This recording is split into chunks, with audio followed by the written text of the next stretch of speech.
આજે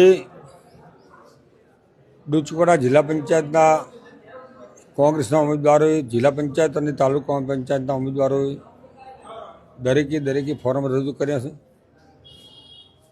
અને અત્યારના આમ જોવા તો કોંગ્રેસ માટે ખૂબ માહોલ સારો લાગે છે।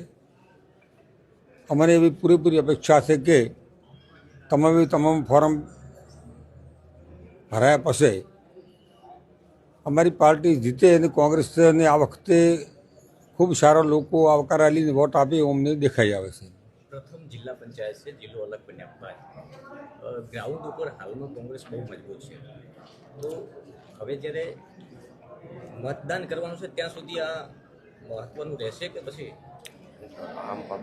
અમને પૂરેપૂરી અપેક્ષા એવી છે કે અમે જ્યારથી ડુચકવાડા જિલ્લા પંચાયત નવી બની અને જિલ્લા પંચાયતની શરૂઆત થઈ અને ટિકિટની જે અમે નક્કી કર્યું એટલેથી અમને માહોલ ખૂબ સારો લાગવા માંડ્યો છે। આ માહોલ આ છે એના કરતાં કદાચ હજી આને સુધારો થશે કોંગ્રેસ તરફી એવું અમને પૂરેપૂરી આશા છે। કોંગ્રેસના અગ્રણી છો, પૂર્વ ધારાસભ્ય છો, આ માત્ર ડુચકવાડા જિલ્લા પંચાયતની વાત નથી, 30 સીટો ઉપર કેવા પ્રકારનો તમારો જે કામ છે એ રહેશે?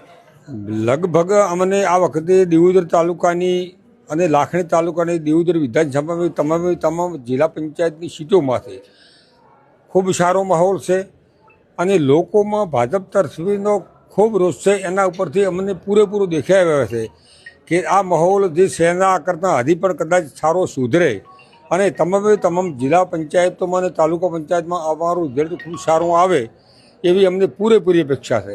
પૂર્વ ધારાસભ્ય તરીકે દિયોદર વિધાનસભામાં 2 તાલુકા આવે છે, લાખણી અને દિયોદર, બંને તાલુકા પંચાયતમાં કઈ રીતનું રિઝલ્ટ રહ્યું છે?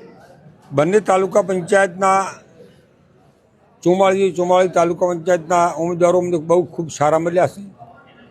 જિલ્લા પંચાયતના પણ ઉમેદવારો ખૂબ સારા મળ્યા છે।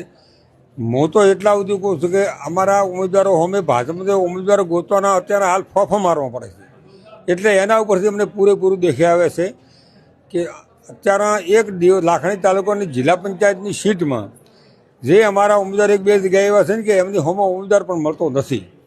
એના ઉપરથી અમને પૂરેપૂરી અપેક્ષા છે। લોકોનો માહોલ ખૂબ સારો છે અને અમને મોટા ભાગની જિલ્લા પંચાયત તાલુકા પંચાયત 2 જગ્યાએ તાલુકા પંચાયત અમારી કોંગ્રેસી બને એવી પૂરેપૂરી અમે આશા છે।